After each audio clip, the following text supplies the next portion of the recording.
They say that those with virtue naturally attract good fortune. But how does one gain such luck? In a small town, two families happened to marry off their daughters on the same day. Halfway along the wedding road, dark clouds gathered and heavy rain poured down. Luckily, there was a pavilion by the roadside, and both bridal processions hurried inside for shelter. One family was poor as dirt, the other wealthy beyond measure.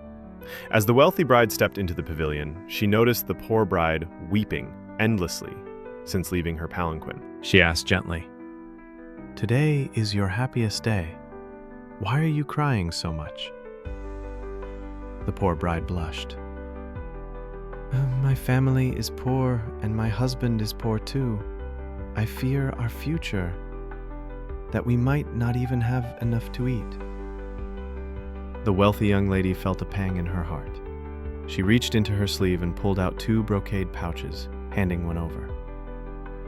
"We met by fate. This is not much, but keep it for your safety. At least you won't starve." Each pouch contained much gold.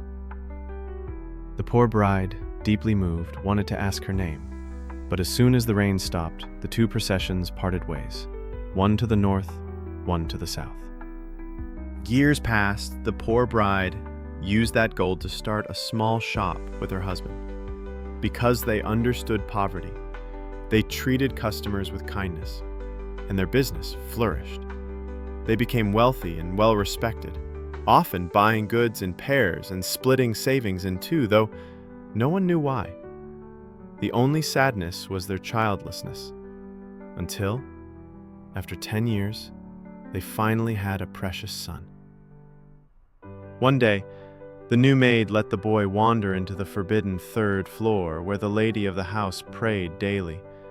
The maid followed, and there she saw a brocade pouch, identical to her own from years ago.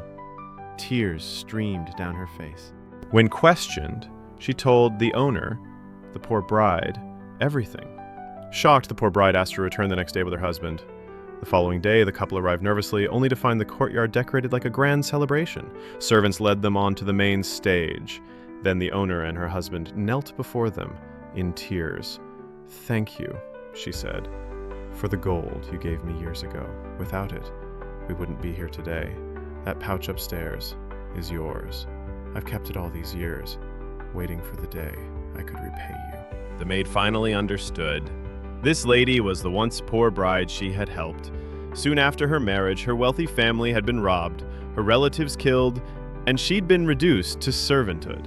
Back then, both brides had worn veils, so they never saw each other's faces. From that day forward, the 2 families lived together, prospered in business, and eventually married their children to one another, bound by gratitude and love for generations. In life, the help that saves you in your hardest times isn't always money or power. Sometimes it is the kindness you once sowed, returning to you when you need it most. The ancients said, "A house that accumulates good deeds will always have blessings to spare. A house that accumulates evil will face disaster. Keep kindness in your heart, and blessings will find you."